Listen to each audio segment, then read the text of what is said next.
कुल 17 खर्ब 93 अर्ब 83 करोड वार्षिक आय व्यय सहितको बजेट प्रस्तुत गर्नुभएको हो। कर्मचारी तलबमा 15% वृद्धि गर्दै 68 वर्षमा वृद्ध भत्ता दिने घोषणा भएको, बजेटलाई उत्पादनमा आधारित अर्थतन्त्र निर्माण गर्न र पुँजीको विकास, मुद्रास्फीति न्यून गर्ने कार्यक्रमका साथ समावेशी विकासमा ध्यान दिएको बजेट वक्तव्यमा उल्लेख छ।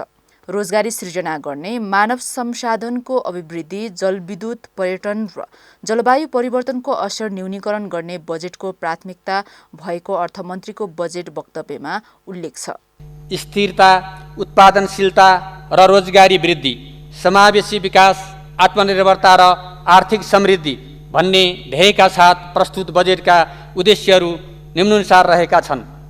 उत्पादनमा आधारित अर्थतन्त्रको निर्माण गरी उच्च र दिगो आर्थिक वृद्धि हासिल गर्ने, उपलब्ध प्राकृतिक स्रोत, साधन, श्रम शक्ति, पुँजी र प्रविधिको एकीकृत परिचालनबाट रोजगारी सृजना र गरिबी निवारण गर्ने, वित्तीय अनुशासन कायम गर्ने र मुद्रास्फीतिलाई वाञ्छित सीमाभित्र राखी समष्टिगत आर्थिक स्थायित्व कायम गर्ने, प्रदेश र स्थानीय तहमा साधन र स्रोतको हस्तान्तरण गरी सङ्घीयतालाई समृद्धिको संवाहकको रूपमा स्थापित गर्ने, आर्थिक तथा सामाजिक रूपान्तरण मार्फत सन्तुलित, समावेशी, आत्मनिर्भर एवं समाजवाद उन्मुख अर्थतन्त्रको आधार निर्माण गर्ने।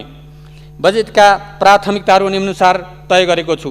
कृषि क्षेत्रको रूपान्तरण, सरकारी, निजी र सहकारी क्षेत्रको सहकार्यमा उत्पादन र उत्पादकत्व वृद्धि, रोजगारी सृजना र गरिबी निवारण, नवप्रवर्तनमा आधारित स्थानीय आर्थिक विकास, मानव संसाधन विकास, पूर्वाधार विकास र पुँजी निर्माण, जलविद्युत उत्पादन, प्रसारण लाइन विस्तार र ग्रामीण विद्युतीकरण, औद्योगिक विकास, लगानी परिवर्तन र पर्यटन क्षेत्रको पुनरुत्थान, वातावरण संरक्षण, विपद व्यवस्थापन तथा जलवायु परिवर्तनका जोखिम न्यूनीकरण, प्रभावकारी सार्वजनिक सेवा र सुशासन प्रवर्धन तथा आवधिक निर्वाचन, वैज्ञानिक अनुसन्धान र विकास।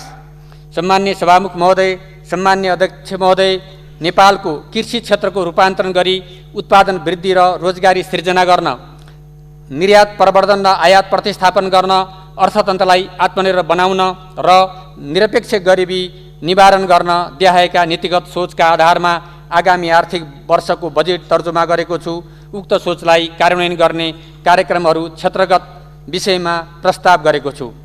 आधारभूत कृषि उत्पादन, धान, मकै, गहुँ, तरकारी र फलफुलको आयात आगामी वर्ष न्यूनतम 30%ले कम गर्ने, आगामी वर्ष निर्यात दोब्बर गर्ने, आयात न्यूनतम 20%ले घटाउने र आगामी 5 वर्षभित्र व्यापार सन्तुलन कायम गर्ने।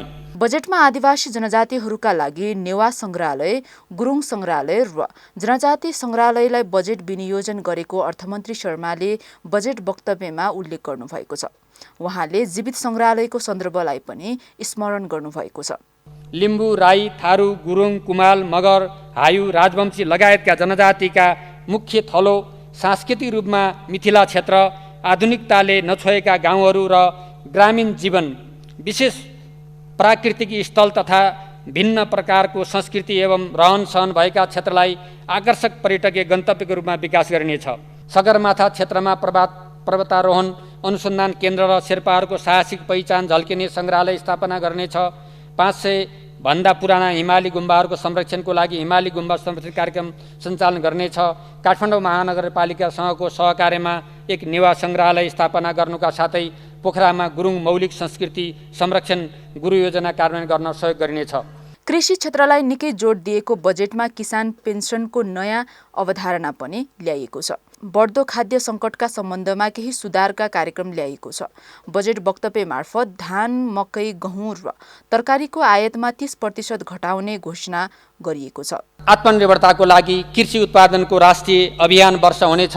यस अभियान अन्तर्गत आन्तरिक उत्पादन बढाउन आत्मनिर्भरताको लागि कृषि उत्पादन कार्यक्रम सञ्चालन गरिनेछ। नेपालको ग्रामीण क्षेत्रलाई कृषि उत्पादनको केन्द्रको रूपमा विकास गरिनेछ। किसानहरूलाई कृषि सहकार्य समूह र सहकारीमा सङ्गठित गरी उपलब्ध खेतीयोग्य जमिनका साथै बाँझो जमिनको उपयोग गरी कृषि उत्पादन बढाइनेछ। कृषि क्षेत्रको उत्पादकत्व वृद्धिका लागि यस क्षेत्रको व्यवसायीकरण, यान्त्रिकीकरण र आधुनिकीकरण गरिनेछ। यस कार्यक्रमको प्रभावकारी कार्यान्वयनको लागि मार्गदर्शन गर्न सम्मान्य प्रधानमन्त्रीको संयोजकत्वमा विभागीय मन्त्रीहरू सहितको उच्च स्तरीय संयन्त्र निर्माण गरिनेछ।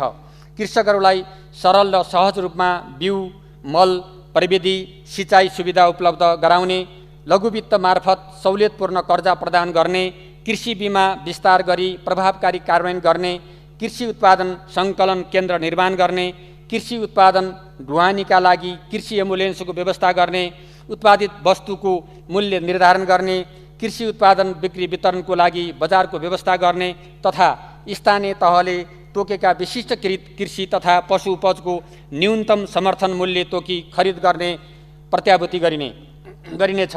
प्राविधिक ज्ञान उपलब्ध गराउन प्रत्येक स्थानीय तहमा कृषि तथा पशु विज्ञानमा स्नातक गरेका एक जना जनशक्ति तथा सबै वडामा कृषि प्राविधिक उपलब्ध गराउने व्यवस्था मिलाएको छु। कृषि उत्पादनदेखि बजारीकरणसम्मका प्रक्रियाहरूमा उत्प्रेरक, परिचालक र श्रम सहयोगीको रूपमा सहभागी हुने गरी सङ्घ, प्रदेश र स्थानीय तहसँगको समन्वयमा बाँझो एवं उपयोगविहीन खेतीयोग्य जमिन कृषक सहकारी समूह तथा कृषक सहकारीलाई लिजमा उपलब्ध गराउने व्यवस्था मिलाइनेछ। कृषिको रूपान्तरण अभियानमा उत्कृष्टता हासिल गर्ने प्रत्येक प्रदेशका 3 वटा स्थानीय तहलाई रु 5 करोडका दरले प्रोत्साहन अनुदान उपलब्ध गराइनेछ।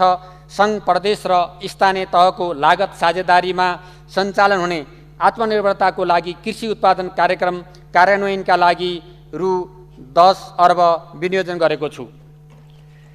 किसानहरूलाई आवश्यक पर्ने कृषि कर्जा किसानको घर दैलोमा सरल र सहज रूपमा उपलब्ध गराउन रु 5 खर्ब बराबरको कर्जा प्रवाह गर्न एक लघुवित्त कोष स्थापना गर्नेछ। कोषमा बैङ्क तथा वित्तीय संस्थाले अनिवार्य रूपमा विपन्न क्षेत्र तथा कृषि उत्पादन क्षेत्रमा प्रवाह गर्नुपर्ने कर्जातर्फको रकम लगानी गर्नुपर्ने व्यवस्था मिलाएको छु।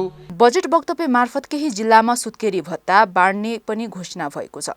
यसरी नै अबदेखि 68 वर्षमा नै सामाजिक सुरक्षा भत्ता दिइने भएको छ। यसरी नै द्वन्द्व पीडितलाई पनि भत्ताको व्यवस्था गरिएको छ। 79 साउन 1 गतेदेखि लागू हुने गरी तलब मानमा 15% वृद्धि गरेको छु। हाल खाइपाई आएको महँगी भत्तालाई समेत निरन्तरता दिएको छु। राष्ट्र सेवा कर्मचारीहरूको न्यूनतम तलब सुविधा पुनरावलोकन गर्न र श्रमिकहरूको तलब सुविधाको अध्ययन गरी नेपाल सरकारलाई सिफारिस गर्न एक उच्च स्तरीय तलब सुविधा आयोग गठन गरिनेछ।